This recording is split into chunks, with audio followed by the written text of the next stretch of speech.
என்னடா இதே ஸ்கூலுக்கு நம்ம திரும்ப திரும்ப டேங்க ஃபிக்ஸ் பண்ணி குடுத்துட்டுருக்குறோம்னு பார்க்குறீங்களா? ஆமாங்க. இன்னைக்கும் நம்ம சேலம், ஏற்காடு அடிவாரத்தில இருக்கிற எமரால்டு வேலி பப்ளிக் ஸ்கூலுக்கு தான் 3வது டேங்க ஃபிக்ஸ் பண்ணி குடுக்க வந்திருக்கோங்க.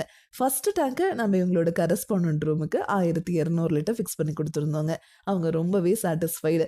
நாங்க கட்டுற புது பில்டிங்க்கு 20,000 லிட்டர் டேங்க் தேவைப்படுதுன்னு சொல்லியிருந்தாங்க. அதையும் நம்ம ஃபிக்ஸ் பண்ணி குடுத்தாச்சு. இப்ப ஸ்டாஃப் ரூமுக்கு டேங்க் தேவைப்படுதுன்னு சொல்லியிருக்காங்க. இங்க நம்ம பயணியர் பயோ டேங்க் 4000 லிட்டர் நீங்க ஃபிக்ஸ் பண்ணி குடுக்குறதுக்காக வந்திருக்கோங்க. டெய்லியும் 30 பேர் யூஸ் பண்றதுக்கு இந்த டேங்க் சைஸ் போதுமானதுங்க. இந்த டேங்க நீங்க ஃபிக்ஸ் பண்ணிட்டீங்கன்னா, வாழ்நாள் முழுவதும் இந்த டேங்க நீங்க செப்டிக் டேங்க் கிளீன் பண்ற மாரி கிளீன் பண்ண தேவையில்ல. இந்த டேங்க் உங்களுக்கு என்னைக்குமே நிறையாதுங்க. இந்த டேங்க ஃபிக்ஸ் பண்ணதுக்கு அப்புறம், இந்த டேங்குக்குள்ள வர மனித கழிவுகள் உள்ள வரவே பாக்டீரியானால சுத்தமாயிட்டே இருக்குங்க. தண்ணீரையும் சுத்திகரிச்சு வெளிய அனுப்பிச்சுருங்க. வெளிய வர அந்த தண்ணீல எந்த ஒரு கழிவுகளும் துர்நாற்றம் இருக்காதுங்க.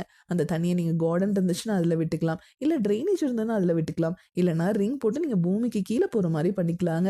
இந்த டேங்க ஃபிக்ஸ் பண்ணதுக்கப்புறம் இதுக்கு மேல நீங்க கார் பார்க்கிங் பண்ணிக்கலாம். பாத்ரூம், டாய்லெட்டோ இல்ல ஸ்டோர் ரூமோ கூட கன்ஸ்ட்ரக்ஷன் பண்ணிக்கலாங்க.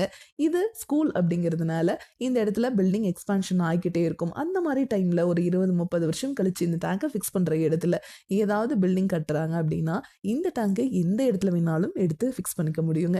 இதுவே நீங்க மார்க்கெட்ல கிடைக்கிற எந்த பயோ டேங்க் எடுத்துக்கிட்டீங்கனாலும் சரி, அது கான்கிரீட்டா இருக்கட்டுங்க, பிவிசியா இருக்கட்டும், இல்ல சிங்கிள் லேயர் எஃப்ஆர்பி மெட்டீரியலா இருக்கட்டும், இல்ல செப்டிக் டேங்கே நீங்க செங்கல், மணல் வச்சு கட்டுனீங்கன்னா கூட, ஒன்ஸ் நீங்க கட்டிட்டீங்கன்னா அவ்வளோதான்.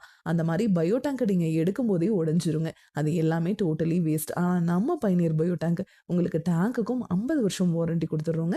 பாக்டீரியாக்கும் 50 வருஷம் வாரண்டி குடுத்துடுறோம். இங்க பக்கத்திலேயே ஏதாவது மரங்கள் இருந்ததுன்னா கூட, நீங்க மார்க்கெட்ல கிடைக்கிற எந்த பயோ டேங்க் வாங்குனீங்கனாலும், அதனோட வேர்கள் வந்து அந்த டேங்க துளையிட்டு, உள்ள இருக்கிற கழிவுகள் வெளிய வந்துரும். பக்கத்திலேயே போர் இருந்துச்சுனாவோ, கிணறு இருந்துச்சுனாவோ, அந்த கழிவுகள் அதோட தான் கலக்கும். ஆனா நம்ம பயனியர் பயோ டேங்க்ல வேர்கள் வந்து டச் ஆச்சுன்னா கூட, அது ஆப்போசிட் டைரக்ஷன்ல தள்ளி விடுமோ ஒழிய, இந்த டேங்குக்குள்ள வேர்கள் இறங்காதுங்க.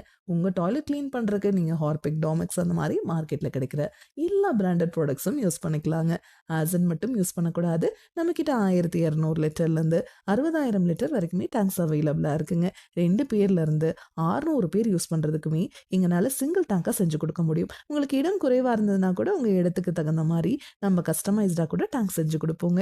இத பத்தி உங்களுக்கு இன்னும் டீட்டெயிலா தெரிஞ்சுக்கணும்னா பயனீர் பயோ செப்டிக் டேங்க்